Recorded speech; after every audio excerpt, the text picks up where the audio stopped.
welcome to the Stewardship Hour. This is put on by the Clean County Commission. My name is Emma. I am a third grade teacher at Matoka Elementary School, and my side passion is the environment and sustainability, and I'm co-chair with Peg Borman of the Clean County Commission. And we started these Stewardship Hours to talk about things that are going on in the county to do with sustainability, and wanted to sort of focus on specific topics at once so that we can really flesh out what can we do as citizens, what can we do in our county, in our communities to make this county even better. So we originally planned on talking just about school recycling with this Stewardship Hour, and we decided to sort of broaden it a little bit, seeing that we won't physically be back in the schools for at least 9 weeks, so that we can just kind of hit more topics. And I think that this will be great. So I'm going to move forward. First, I'm going to tell everyone a little bit about what the Stewardship Hour is. So the Stewardship Hour is a way to keep citizens informed of county sustainability initiatives. So this happens every month on the second Thursday of the month at 5:30. And every single time we'll talk to an expert on a particular subject. We're lucky enough to have Richard Ambler from Jamestown High School here today.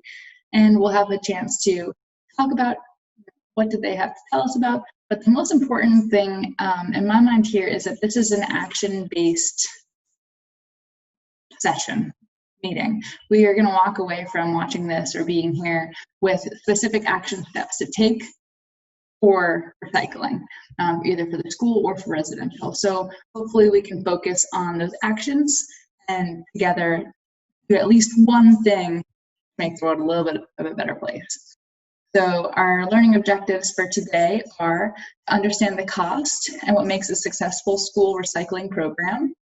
Remember why recycling is important and why our children should learn how to do it properly. Evaluate our current school recycling programs and to contribute to changing the culture of recycling in our schools and county. So without further ado, I'd like to introduce Mr. Richard Ambler, who is a 20-year veteran of the WJCC system and a 27-year veteran of running recycling programs in a WJCC school. I'm really excited to hear from him because as a teacher, I'm particularly passionate about this. And I've learned that every school has very different methods of recycling, if they even recycle at all. So Richard has sort of observed this and very much dove into a solution here. So Richard, without further ado, I'm going to hand it over to you. Well, thank you, Emma. And if anyone would like to ever catch me at any time, feel free to just email me, richard.ambler@wjcschools.org, and I would be happy to talk with you. I started at Lafayette High School when there was no Jamestown. And my first year, I went up to the veteran science teacher and said, I'd like to help you with your recycling club. And she said, great, it's yours. And from that point forward, just been following that passion that everyone who's on this call probably already has that passion of it matters, the environment matters, and every little bit makes a difference, and what can you do? So seeing that there was a lot that could be recycled in schools and wanting to enjoy students doing it, that's how the ball got rolling. So I guess I don't want to take too much time. I want to make sure it's open to questions, but Jamestown is one of several schools that recycle in our school system. It has had the longest run because I've been consistently doing it. Emma is going to take over for me and do the next 20 years. Wow. But it takes one of the things that anyone, whether it's Suffolk or you're in Williamsburg, and saying, how can we get our schools to recycle more? There's got to be somebody in each school who feels the passion. There has to be someone who gets why it's so important. The fact that the earth can heal itself if we allow it to, but we have to take positive steps. This is one of the biggest steps we can take in terms of that. So what we've done at Jamestown is we have created, at Lafayette first for 5 years, we've created a culture where it's the norm to recycle. It's cool to recycle. It's what you should do. It's what a lot of people do in the building. So you're kind of being with the cool kids if you're recycling, and if you're not, what's wrong with you? that goes all the way through the staff. And it really just comes down to consistency. You have to have that one person who's willing to, what I call, walk the bins. I walk the bins about 4 times a day. I'm a teacher full time. But at class change, I have my 8 big bins outside my door. If anybody has put trash in one of them, I take it out and walk it down the trash can, which is at the end of the row. And they see me doing it all the time, encouraging students to come to me when they're bored and go pick up from classrooms and come sort. What we found at Jamestown, Lafayette and Jamestown, is that we couldn't do single source, because the second we did single source, it became a trash can. And the problem, for those of you who haven't worked with big recycling programs, the dumpster out back, if it has one bag of trash in it, the entire dumpster goes to the landfill. If they find one bag of trash, the whole thing goes. So the only way to not have that happen, I have discovered over the years, and I've tried it twice to go to single source, and both times I had to abandon it within 2 weeks. There's a big bin for paper. There's a big bin for colored paper, newspaper, glass, aluminum, plastic bottles, cardboard. And I just walk the line and sort them out, and hand sanitizer, wash my hands. And I've been doing it 28 years, and I haven't caught anything yet. So this is a good thing. And hopefully I've really enjoyed the students I've worked with in all that time. And it's really just a matter of being there every day and being consistent. If you're going to have a program work in a school, it has to have 1 or 2 individuals who will be there, excuse me, sorry about that, who will be there every single day, like a teacher or a staff member, or a PTA who has rotating, where every day somebody comes in the afternoon and spends 2 hours getting kids to recycle and having the equipment, the plastic bags, and taking them out and all that stuff that comes with it. You can't do it once a week. Can't do it twice a week. It has to be a daily thing if it's going to be successful.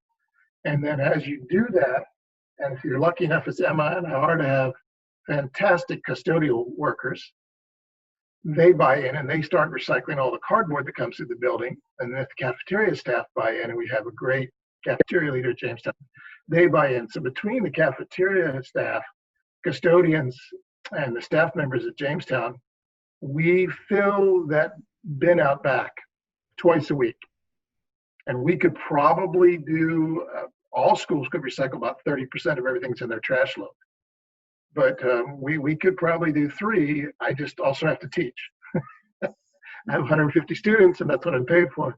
That has to happen as well. So ideally, in a perfect world, every school would have a paid recycling coordinator who would spend 2 to 3 hours a day in the afternoon, and nothing would go in the trash that didn't have to. That would be incredible. So for those of you who like numbers, Jamestown is averaging around 20 tons a year saved in recycling. So, every bag counts that doesn't go to the landfill. And it's important that you just, as with anything, Emma will vouch for this, given what she does with Clean County, you just have to stay positive. You have to keep preaching the message and let them come to you when they're ready. When I was at Lafayette and I first started pushing recycling in every classroom, the drama teacher came to me after school and said, "You can't make me recycle. I am not required to recycle. I will not recycle." And I said, "I understand. And when you feel called to and you want to, I'll be right here and I'll have the equipment you need and I'll show you how to do it." 2 years later, he was one of my best recyclers. He had to come around his own pace. So this is a process where anyone who works with Clean County commissions, or you know that you have to keep preaching the message. You have to stay positive. And with each person who comes on board, you're thankful, and you just kind of add to your numbers as best you can, and you keep doing what you know is right. It's really it's not really a job as much as it's a calling. You just feel like you got up that morning, you're supposed to do something that makes a difference in the world, and you do it. And that's it. And people say, "Well, isn't it boring?" You're like, "No, not really." I know it's important. So what we've done at Jamestown is created that culture where every year the students look for it. There are bins in every single classroom. In the afternoon, students will come from teachers who, whatever they finish the unit, the child is ahead of the others. They'll show up on my door. They'll get a big bin on wheels. They'll go to the classrooms, dump all the recycling containers in the big bin on wheels. They'll bring it back to my room. They'll sort it out in 8 containers. And then as those bags get full, we then put them in other rolly bins. And that's what the students love the most.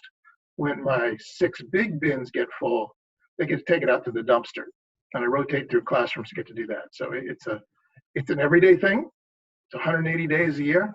And I'm already identifying the person who will take my place when 30 years are done and I move on to whatever the next job is. But it's really been a wonderful thing to be able to work with adults and students in doing this.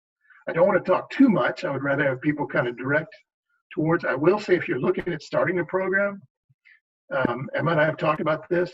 I looked at the latest book that came out on cost of recycling materials, and it works out to about $1,850 to get all the original equipment and to get the bags and the plastic gloves you would need for the first year.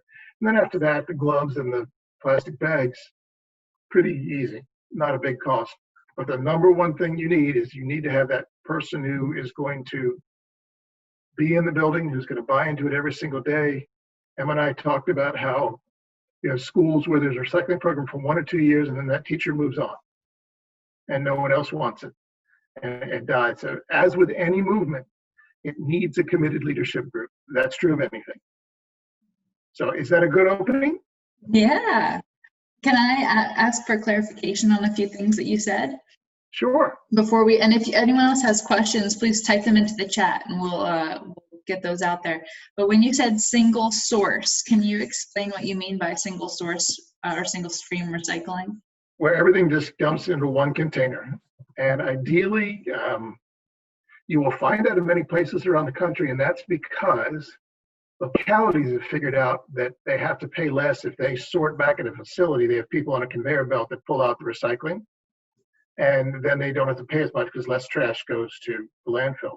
Where we live in James City County, most people here don't realize that our trash has not gone to James City County for over 10 years. It's been more than a decade. We pay to send our trash to Charles City.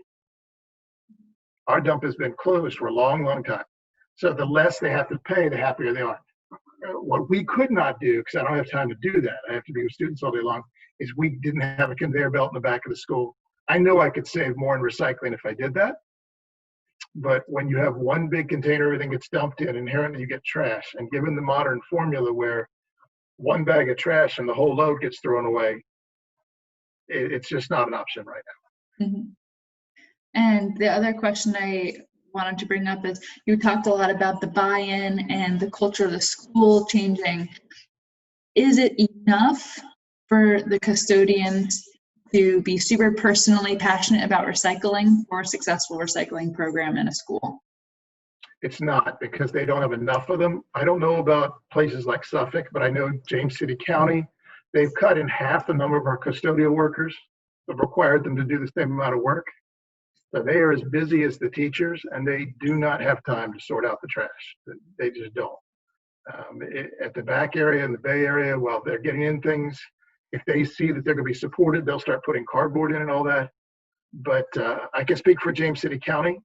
Our custodians are overwhelmed, and they don't have time. So they love me, and I love them, because I will just come down and get the supplies as I need them. I know where they are.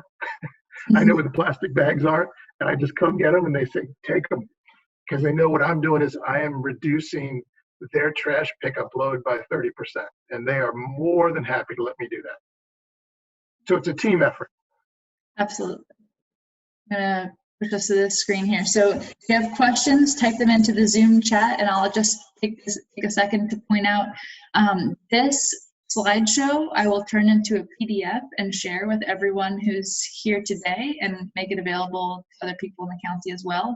So all of these purple underlined words are links to handouts and other resources, videos, websites that kind of link back to this topic. So if you wanted to do more research on your own, these right here are 4 handouts provided by Richard Ambler about don'ts, what's working for the Jamestown High School recycling program, facts about recycling, suggestions for recycling program. So these are some great things if anyone wants to take this to their own school or into their own communities, some great handouts to check out. So we have a question, Richard. And this is a question that we keep bouncing around, don't know. But I'll ask it anyway, and it's okay to say we're not sure. I don't think any of us figured it out yet. Who is the recycling company who comes pick up? if I am right, there's only one left on in the entire Hampton Roads area, and that's TFC, if I'm correct. 2 or 3 years ago, we got a letter saying that the county had contracted with the last remaining one. And I think that is. I think coming out of Hampton is the only remaining one to my knowledge. Yeah, and Kathy just put in the group chat, it's not us, she works at TFC. So we'll continue to find the answer to that question. I don't know who the truck is that comes. Right, which the truck is, and that's what we were talking about too. If it's picked up by a third party, possibly. Right, it might be picked up by Republic. But I think there's only one processing facility. To my knowledge, there's only one processing facility in this area, and that's in Hampton, but maybe I'm wrong. Then let's see, the other question is, were you able to retain your student helpers, etc., easily to sort plastics correctly, as there was a huge change in plastics being accepted? Say the question again, I'm sorry. Let's see, were you able to retain your student helpers? And then specifically, how was it to train the kids in sorting those plastics? Am I asking that right, Murphy? Yes, James City County changed what we could collect as far as plastics. It's no longer easy, because there was no place to recycle the plastics. So that kind of throws a big monkey wrench into the whole situation, especially at the elementary level. Yeah, plastic bottles are our number one thing that we get. I go probably 3 full bags a day come out of plastic bottles in our school alone. 1s and 2s. And that we take, and they've never rejected any of those or called me on those, but it's the plastic bottles that people have so many of that there are a ton of. And so yes, we do. There's a separate bin for that, for plastic, and it's on the wall outside my classroom, and it says just please take off the top. If there's liquid in it, pour it in the drink thing down the hallway, and then just give me the plastic bottle. And it's they get used to it. The students will just walk by and just dump their drink plastic bottle in as they go. I mean, every single class change, I see 10, 20 drinks being dropped in there. So it's normal. It's something they do normally now. It's just confusing to me because when you added N1s and 2s, from my understanding, it's only plastic bottles and 1s and 2s with necks. It's not like if you get strawberries or blueberries at the grocery store, which is marked either 1 or 2, that's no longer acceptable. And that's hard to train kids. Oh, I know it says that, but so that's where my question was coming from. Well, that's where the processing facility is so handy, because it's easier for them to just sort out what they do and don't want. Okay. And they take it, and I've never gotten any word back from them. So it said, stop doing that. Oh, good. So okay. I think they're used to just sorting it out on the line and moving forward. And if somebody is coming and they're saying, look, I brought these from home, isn't that great? And they put them in, I just thank them for that. And I let them worry about it at the other end of the processing facility, because the battle is to get them to be excited about recycling and want to. Right. I just hate for it all to end up in a landfill. That's. Right. Ideally, we could go the route of Germany that requires all their businesses, if they put out a product, they have to take the packaging back. Oh, wouldn't that be nice? They create packaging that is easy to recycle because they know they have to take it back. So ideally, in a perfect world, we'll get to that point where our industry has to do the same thing. Let's do it. I love it. Thank you. Stay tuned for how to work circular economies. Our next Can I add one other thing to that question? Many years ago, I not knowing whether or not they were going to take those things, as she was saying, the ones without bottlenecks, like the yogurt cups and all that, I just started cleaning them and throwing them into boxes. And then I had 2 elementary school teachers who would come shopping in my garage, and they would do a recycling week, an art project recycling week, where they would take all of these 1s and 2s and weird little things, and the students would make 3-dimensional statues out of them. And it was just reusing recycling for something else. That was all. They could paint them and all that. So for a while there, my garage was an elementary school art teacher. Come and get your materials. Can't do that now, but there was a time. Let's see, there's another question here. What's the best thing we as citizens can do then when we have just one bin to put it in? And I also want to preface this by saying we're going to talk a lot about personally recycling in a second. But Richard, did you have anything? Let your neighbors see you doing it. Let your kids see you doing it. And encourage your neighbors who are doing it. Those people say, well, I don't want to pay for recycling. Everything has a cost. If it's important, it's okay. It's just $7, I think our bill is for treats. It's not a lot, but we don't really have a choice not to recycle if we want to stay on this planet long term. So it's that idea of constantly educating, constantly praising, constantly promoting. There is a role for cheerleaders in any organization, and you have to be the recycling cheerleader. It's a very important job. So, for example, every single school year, not this one, because obviously it's a weird COVID year, I always, at one of the faculty meetings, bring all my bins down and build a huge pyramid with them upside down. And I just do a very quick 30-second thing because teachers don't have time to focus on much. You say, here's your do list, here's your don't list, here's how it works. Just send a kid when you have 5 minutes to come bring your stuff and sort it and get excited about it. And then I take a teacher and put them on a roller chair and roll them right through the big triangular 10-foot tall thing and say, all right, it's time to begin a new year. And they look forward to that silly, stupid stuff every single year. But it's always staying out in front. It's always getting your message out there. That's the important thing. One of the things I meant by that was, what could we be doing wrong? Like, for example, what Pat said is that we can only put things in with necks and this and that. You say it's at the center where they can sort it out, but should I feel confident that they can sort out if I put some things like yogurt cups in? Or yeah, and then just walk the line. I call it my Johnny Cash moments. I'm Johnny Cash at least 4 times a day. I walk the line. For those of you who are too young, that's a song he sang. Yeah, I know.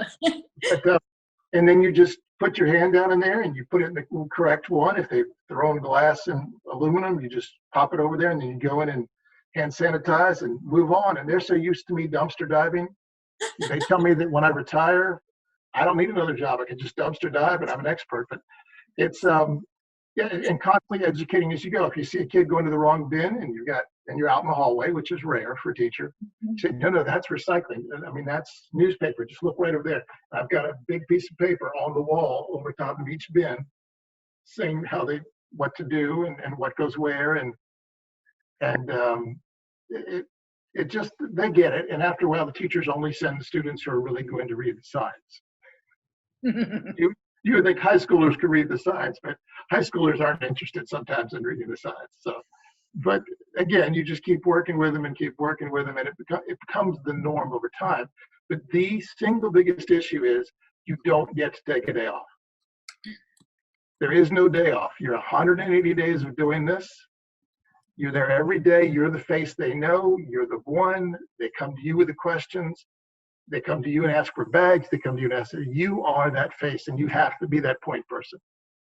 And it's doable because you're only doing it in like little snippets of time. And then if I take half an hour after school to tie the bags up, so be it. That's an important half hour. Thank you. So I'm gonna move on. We can have more time for questions at the end too, because I know there's a lot to talk about with recycling. So now here comes our let's get doing some actions about recycling part. I love. So we're going to talk about 5 different types of actions to take. First one we're going to talk about right here is volunteer action. What can we do as volunteers? What can we team up to accomplish? And there's 3 things that Richard and I sort of have identified here. The first one is something that has been a project that the Clean County Commission, actually James City County Beautiful, has been working on in our recycling committee. So we had a recycling committee that we sort of branched out to reduce, reuse, recycle, thinking about all sort of solid waste sustainability. And we decided we needed to know more about what was going on in the school, since every school is so different, in order to become involved with the solid waste management there. So we created a checklist that would give each school a score. And this checklist doesn't just focus on recycling, but this is sort of the first time we're rolling it out. We're going to be sharing it with PTAs and lots of parents at schools. It would only take really one parent at each school to get a really great survey of sort of what does our county look like in terms of school sustainability.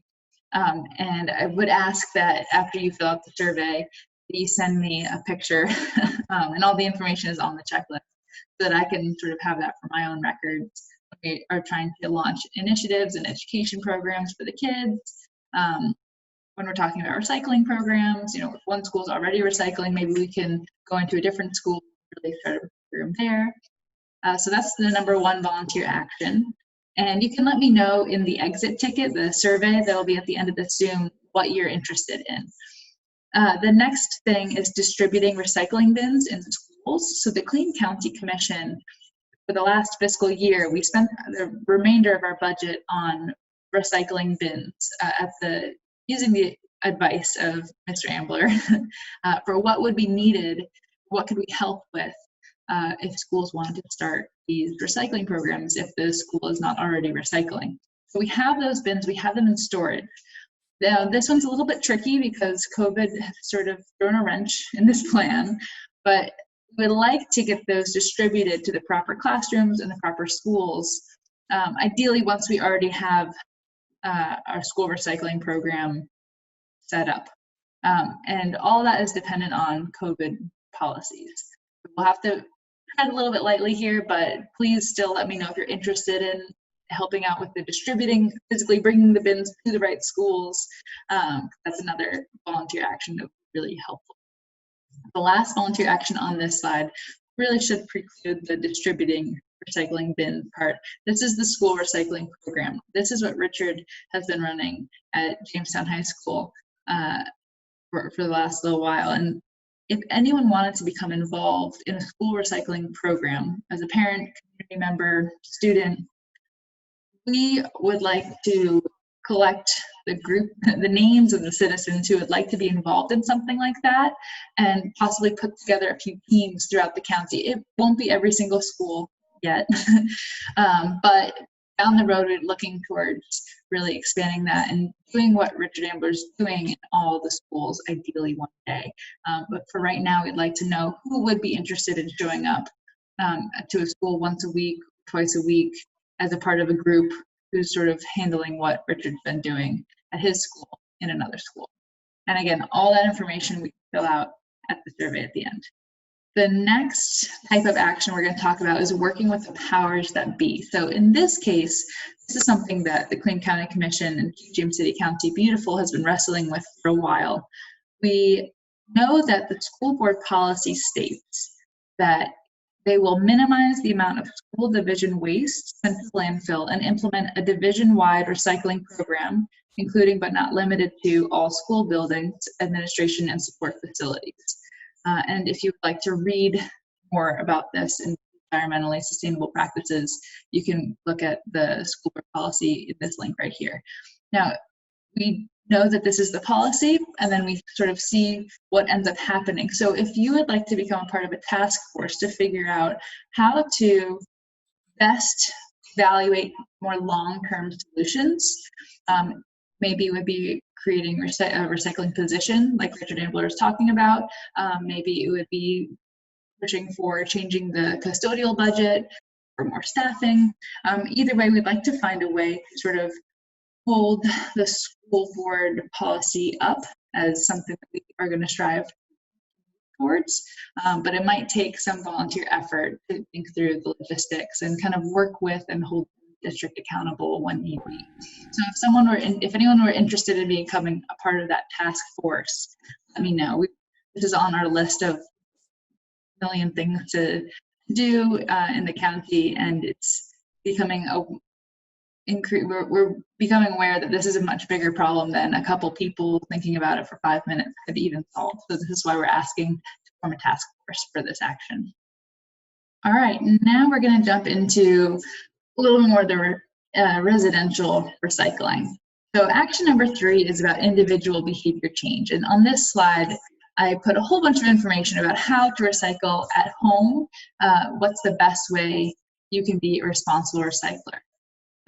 One of the things that I always say to myself, and I tell my kids in school as well, when in doubt, throw it out, because it's not worth contaminating the whole load just because you think you're pretty sure that this clamshell cookie container can be recycled. It's not worth it. So when in doubt, throw it out. Even better, look it up, because we've developed this awesome resource called Recyclopedia, and the link is right here, or you can click on the image to get there. It's a website created by Keep James City County Beautiful volunteers where you type in yogurt cups, for example, and it will tell you if it's recyclable or not recyclable. Sometimes there's more information. It's a pretty great resource. Also, it's good to know your schedule. There's a link right here to get your schedule. And we're going to watch this video that was developed by James City County that was kind of going to launch us into our conversation with Kathy, who's here from TFC to talk to us today. So please excuse my rudimentary Zoom abilities here. I try and get us over to the video. Yes! Logan, can you please take the recycling cart down to the curb? We all do it. Thank you. Love you. But why? Americans recycle 34% of all the waste they create. That means over a third of household products and groceries are recycled. Recycling eliminates the need to keep producing new containers and allows us to reuse packaging. By making this commitment, we are choosing to be good stewards of our environment. All items that are not recycled go through a combusting process to be broken down, which causes air and water pollution. Not only that, it takes up a lot of space in our landfills. Americans generated about 250 million tons of trash in 2018. That's a lot of waste. Sourcing raw material to produce new packaging requires more energy, more sources, and more money. Recycling is a great solution. For example, recycled aluminum cans alone can save up to 95% of energy during production, opposed to sourcing new material.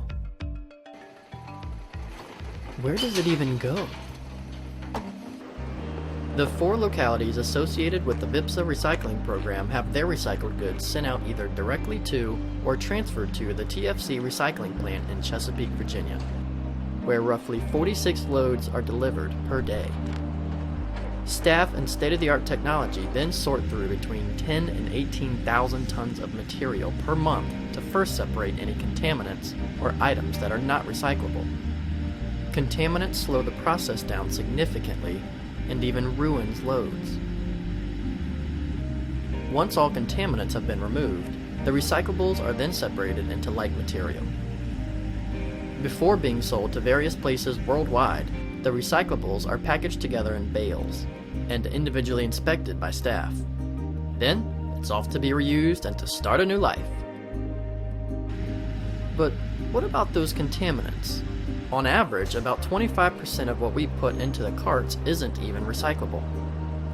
It is our job to know the difference so we can do our part to keep recycling costs down.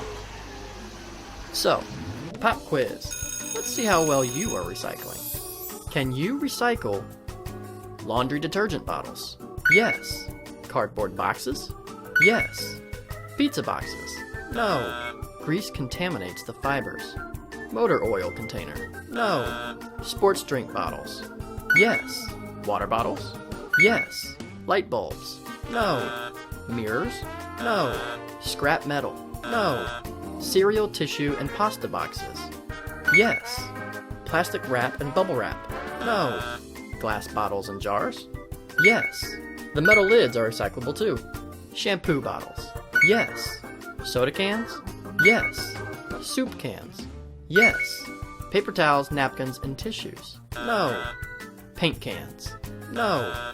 Styrofoam products? No. Magazines, mail, phone books, and newspapers? Yes.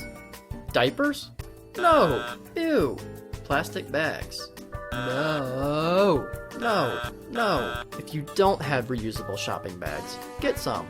If you have to use plastic bags, take them back to the grocery store to be recycled. Hopefully now we can reduce the amount of contaminants going into our recycling system. Just remember, when in doubt, throw it out. It is our responsibility to understand how to best contribute to this process. Be sure to follow the checklist. Recycling is a major process to reduce environmental and economic strains. However, we should always aim to first reduce the amount of consumption, and then find ways to reuse packaging ourselves before sending it off to be recycled.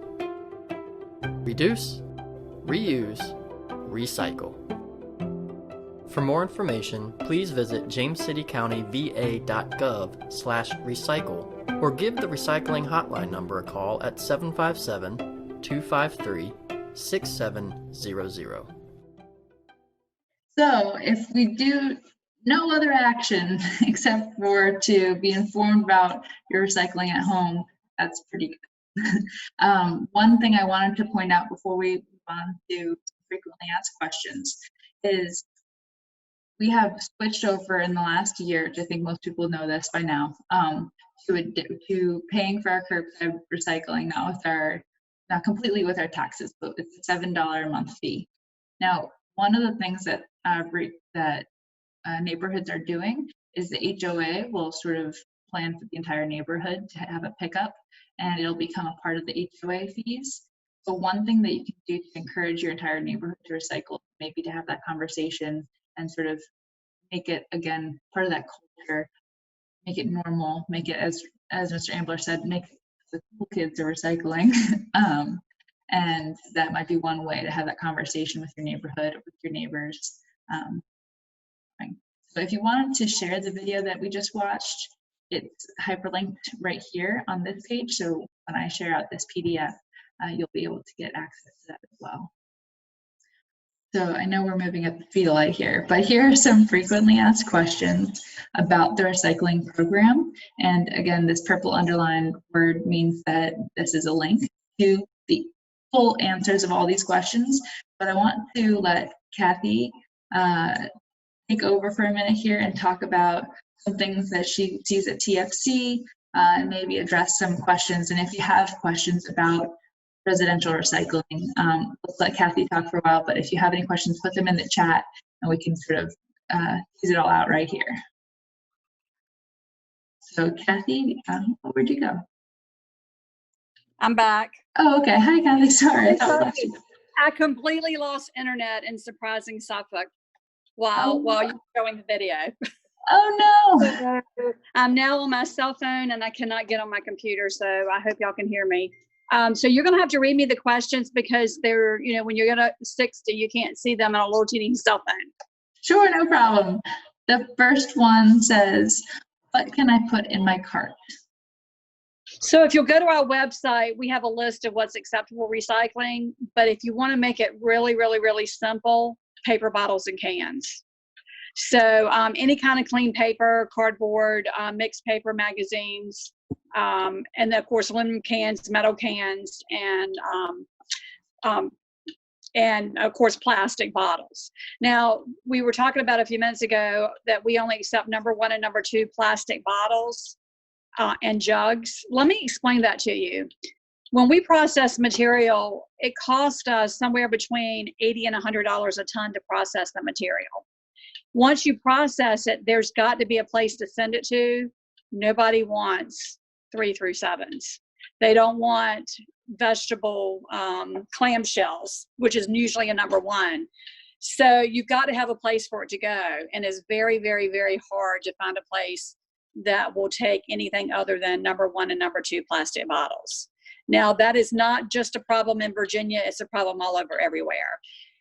You've heard of all the things going on in China. The markets are very narrow right now, and that's just the way it is.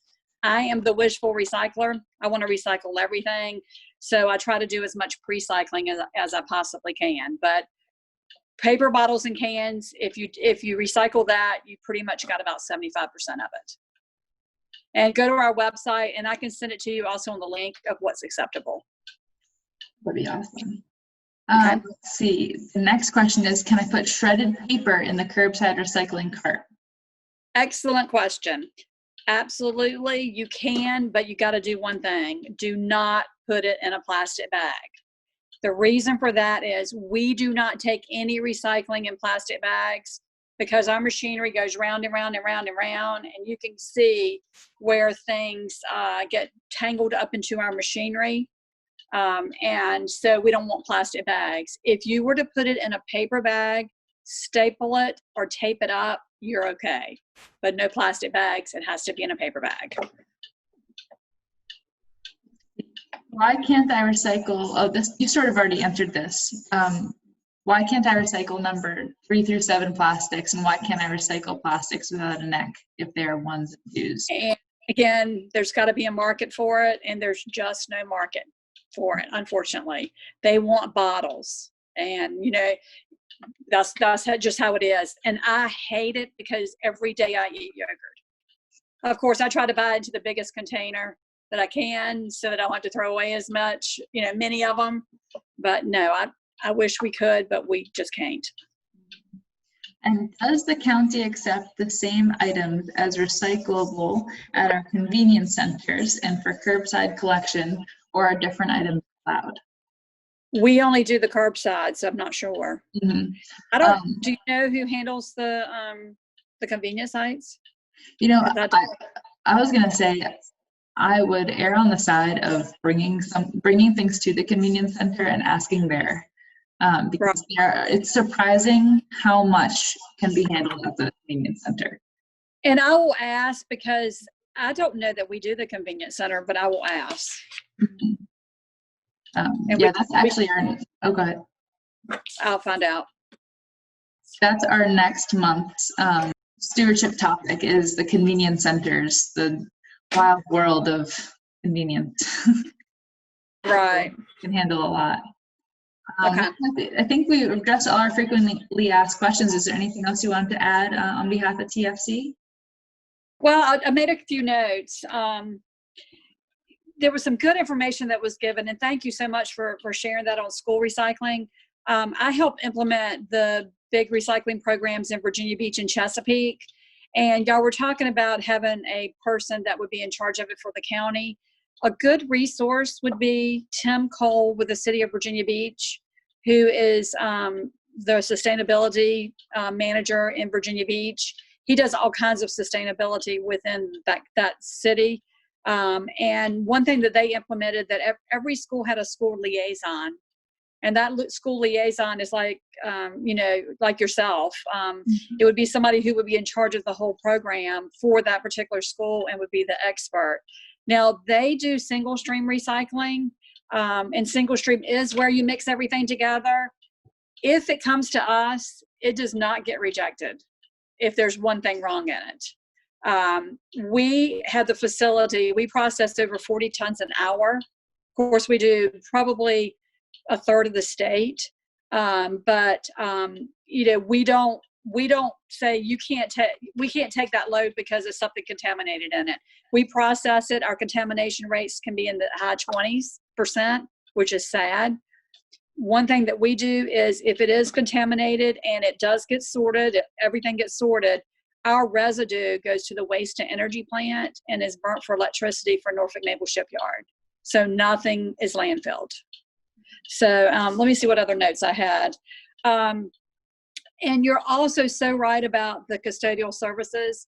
I like the fact that y'all have taken ownership of that, because we find out that schools in Virginia Beach, when a teacher takes ownership and makes sure that it gets to the recycling bin, that it's a cleaner product. So that's exactly right. Custodians are overworked and sometimes they say they're underpaid.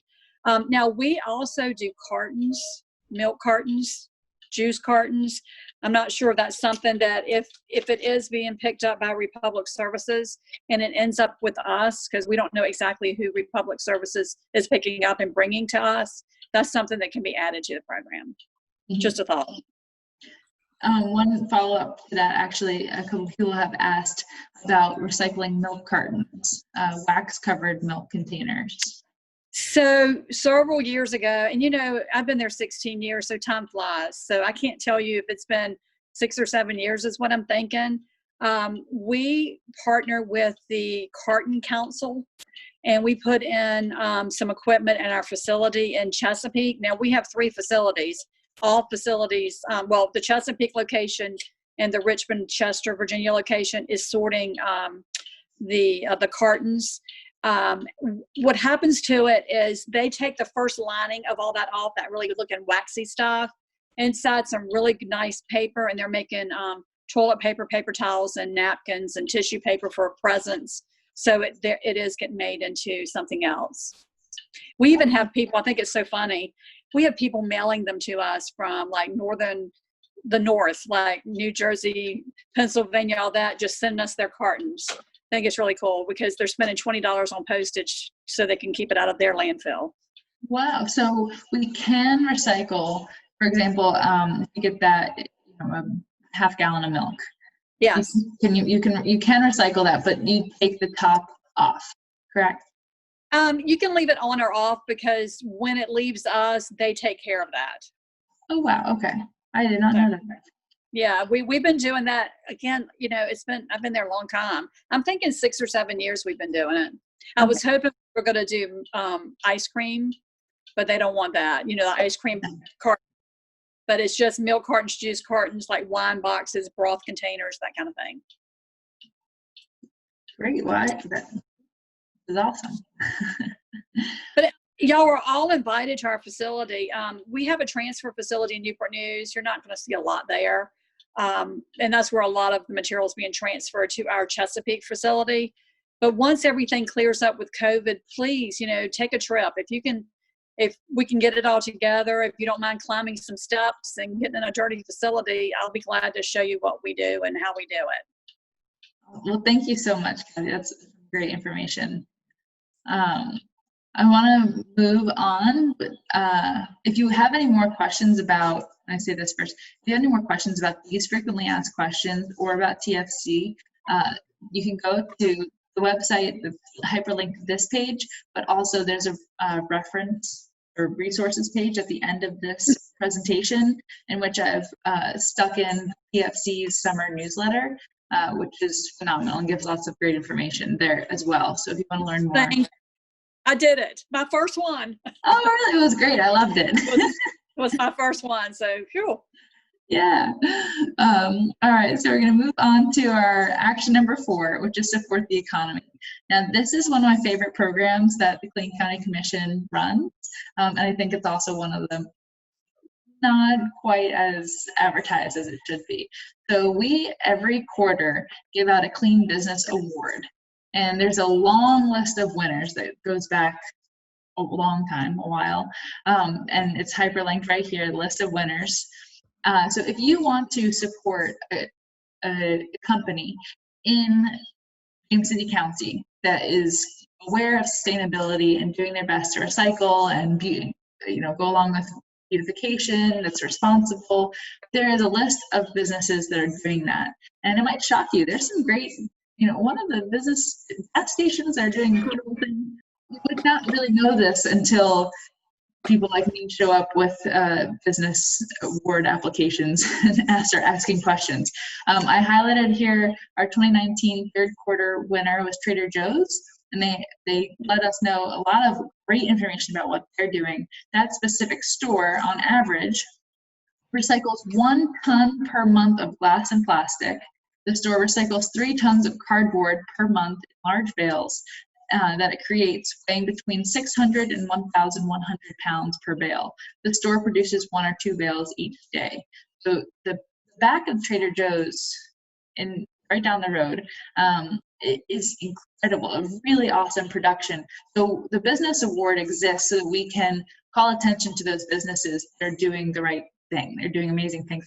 So one thing you can do is support those businesses, but the other thing is to help us know which businesses are worth supporting or worth putting our weight behind. So if you see a business doing amazing things, they're recycling, they've got beautification efforts going on, they're otherwise sustainable, please share the Clean Business Award application with them, or if you don't want to bring it to them yourself, email me, let me know about awesome businesses in our area. We'd love to highlight as many as we can, and I think that it's kind of nice for the business also. They get a little bit of attention and have that to brag about, which is kind of neat. So the fifth action that you can take today towards recycling is to share the video of this Zoom. So currently it's recording. After it's done recording, I'll upload it to my Google Drive, and I'll share that link with everyone. So you can share the video, and you can share the PDF of this presentation with anyone who you think might be interested. This will be especially important for sharing with people who have kids in schools who might want to be involved in the recycling programs. So at the end of this presentation, we have an exit ticket where I would love for everyone to fill out right now. I'm sending the message in the chat right now. So this is the survey to fill out. There's a couple things that we accomplish with this survey. It's super useful for us. We get feedback about the the Stewardship Hour. You have a little pop quiz that Mr. Ambler gave me the questions for. So you will be graded, but it won't matter. You can sign up to volunteer. This is where you can indicate to me if you want to be a part of a school recycling team.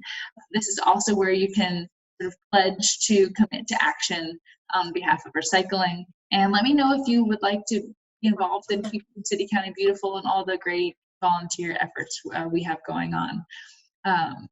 If you would like to stick around to ask questions or talk about being involved in keeping City County beautiful, you're welcome to. Other than that, please just ask everyone to look into the chat of the chat. I'm not sure if you can see the chat feature on this Zoom. There is a survey that I just posted there. If you click on that, it'll open up a new browser, a new window, and you can take it right now. So I saw that, Pat Murphy, you had a question about putting a note onto the James City County website about milk, juice, and broth cartons. Yes, I'll make a note of that to make sure we have that clear in Recyclopedia. Is that, Pat, is that what you were asking about?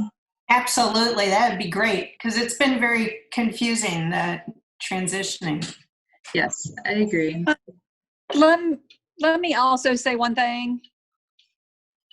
Go ahead, yeah. Okay, contractually, I'm not sure what James City County agreed with TFC. Sometimes they want this and that and the other, so they may not have added cartons.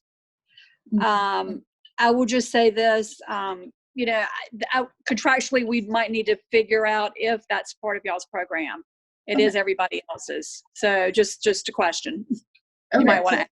I'll follow up with that and make sure that the appropriate information is on Recyclopedia. Yes, we do accept cartons. Okay, that's a great question. Anyone else have any questions about recycling, school, residential, or just keeping City County beautiful?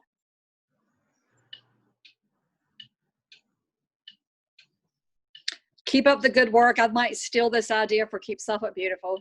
Yeah, please do. You can have all the videos. Yeah, I know. I think this is great because we have not been connected, and for some reason they don't want us to do Zoom meetings. So I'm going to ask tomorrow. Yeah, well, you and I can get together too if we want to talk about, if we want to put our heads together. Perfect. Thank you. Yeah. Other than that, I don't have anything else. If you want to say goodbye, thank you so much for showing up. Thank you, Mr. Ambler. Thank you, Kathy. Thank you all for talking today. I really appreciate it.